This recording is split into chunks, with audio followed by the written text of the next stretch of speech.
This will be regarding the Kidney Foundation supporting our patients. And so it will be myself and one of our kidney one-on-one volunteers. So next slide, please. And so, oh, my apologies. For those of you that don't know me, my name is Daisy Escato, and I'm the Kidney Care Manager here at the Kidney Foundation, Northern Alberta and the Territories branch. And so for today, I do want to start off by chatting about our Kidney One-on-One Peer Support Program. So here we have one of our lovely volunteers, Darren. And so the Kidney Foundation ultimately recognized that additional supports were needed for patients. And so we proudly partnered up with Alberta Health Services and have been actively collaborating with the U of A's medical staff since 2018 to offer Kidney One-on-One. So Kidney One-on-One is a program designed to empower patients, bridge knowledge gaps in the transplant process, and also allow patients to take control of their health. Kidney One-on-One is a patient-driven program which connects kidney patients with kidney transplant recipients, living kidney donors, caregivers, dialysis patients, and other individuals with the goal of improving patient education regarding transplantation and modality choice.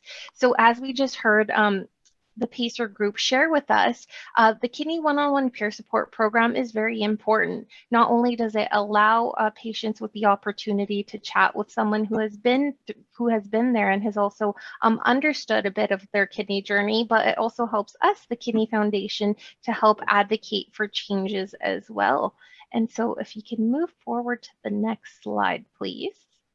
And so here we have our different goals. So one of our first goals is to facilitate. So facilitate meaningful interactions and support between team members and current patients. Our other goal is to inspire patients living with CKD to consider transplantation.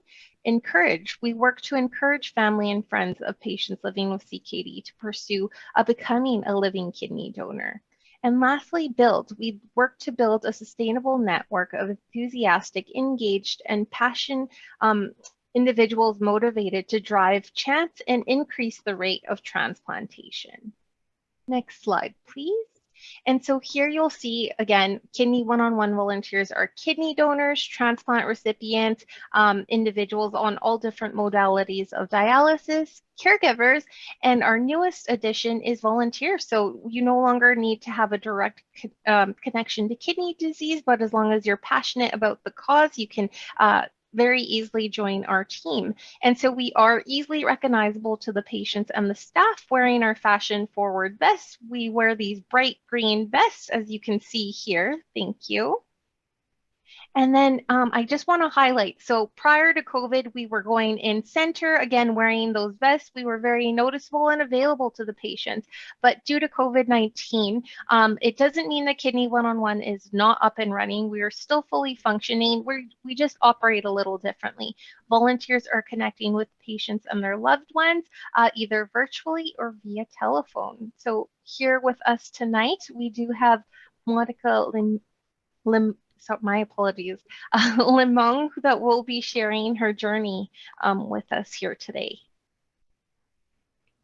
Okay. Hi, my name is Monica Lemunyan, and my journey of donating started 30 years ago when I was 19, when I donated blood for the first time.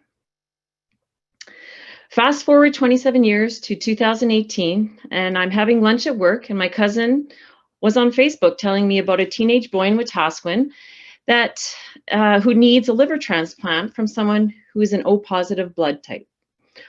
All I knew at that point was I was O positive.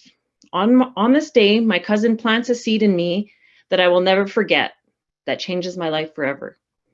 I start the process of learning and beginning to find out if I can donate a portion of my liver. I make the call to the live donor clinic during lunch hour, and they send me a 30-page application form. I work hard on this document. I remember telling me that was one of the most thorough applications they had ever received. I'm approved for some initial blood work and found out the boy from Wetaskiwin had received a liver. So I was approached now if I wanted to proceed as an anonymous donor. Right away, I say, sure, why not? All I can do is try, I tell them. This is the beginning of my rigorous 6-month journey of testing, leading towards my approval in of April of 2019. I felt like I had won the lottery that day. My work at UTV Canada was supportive and approved me to take time off between October and February, since I would need 3 months for recovery. I'm finally put on the availability list October 1st, and I'm granted the ability to donate to an infant or a child.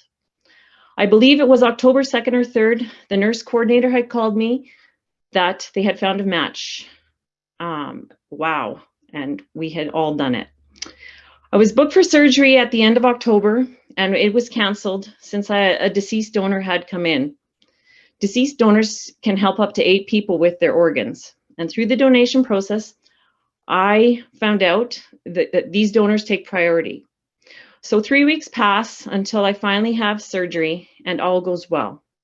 Unfortunately, 2 days later, my recipient, who was just an infant, passed away.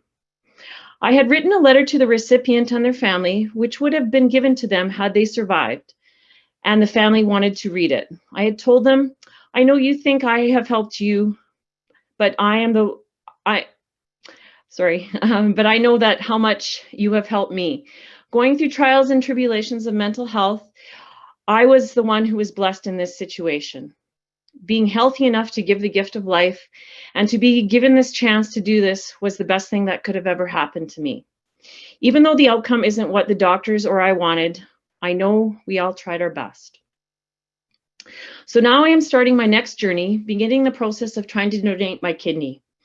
I have been blessed to become a volunteer at the Kidney Foundation, helping in the office with the Logan Boulet campaign, selling bracelets at the Oil Kings games prior to COVID. And now being a Kidney One-on-One volunteer who mentors and assists people through the process of organ donation, educating and providing people with the available resources from the Kidney Foundation, an organization that acts as the umbrella promoter for all organ donation. I feel I have been able to help people with my training and my own experience, while also being an advocate who spreads the critical importance of organ donation. One other thing I wanted to mention, when I was in the hospital, my roommate was the person who received a double lung transplant from the deceased donor who originally had bumped my surgery for 3 weeks. And I am so honored to call her my friend. I keep in contact with her, and since she is out of town, I usually try to meet up with her once or twice a year and make a day trip of it. You should all know that she is doing great. She is living proof that organ donation works to save lives. And together with the Kidney Foundation, they are here to help and assist wherever and whatever they can do. Thank you so much for this opportunity.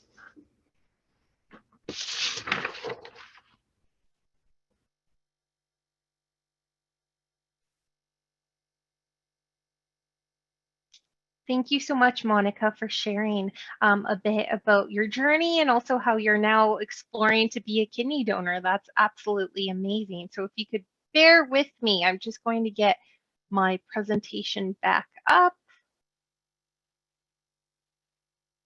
And so I just wanted to highlight that again, for Kidney One-on-One peer support, we meet people either for a reason. They are either a blessing or a lesson. Next slide, please.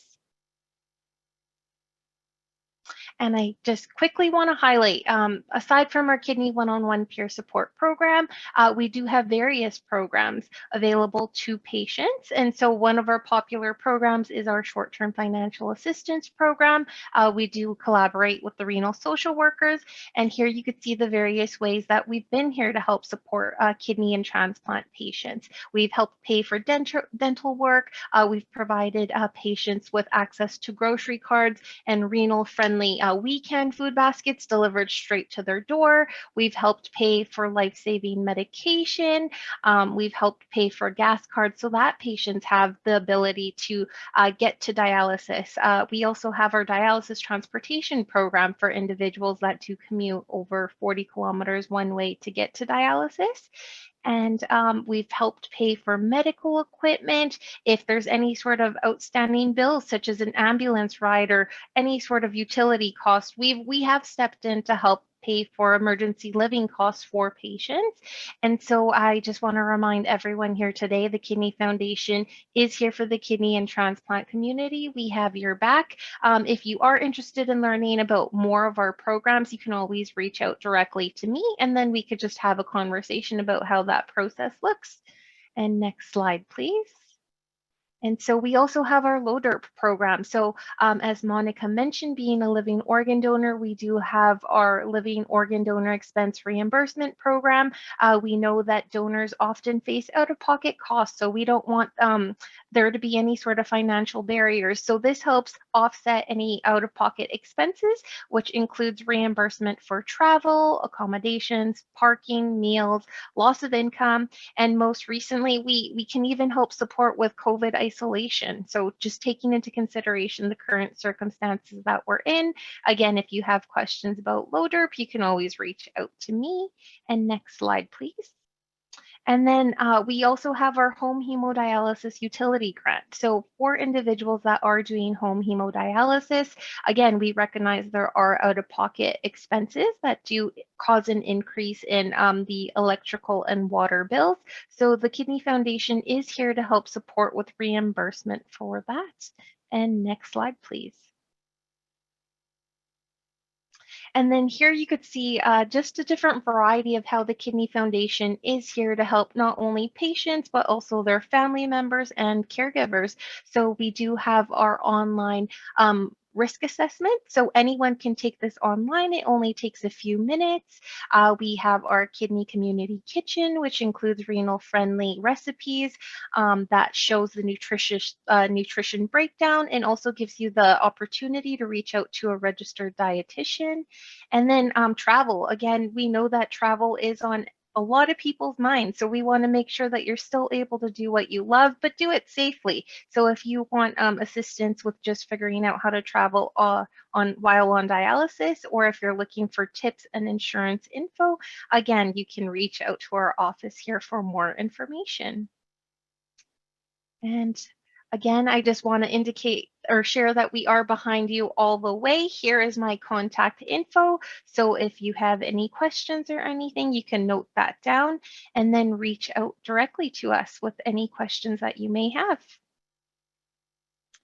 And so I just want to open it up. I know that earlier we did have Tracy and Jan here and also Monica here. So if anyone has any questions that they'd like to ask, please feel free to unmute yourself and ask away.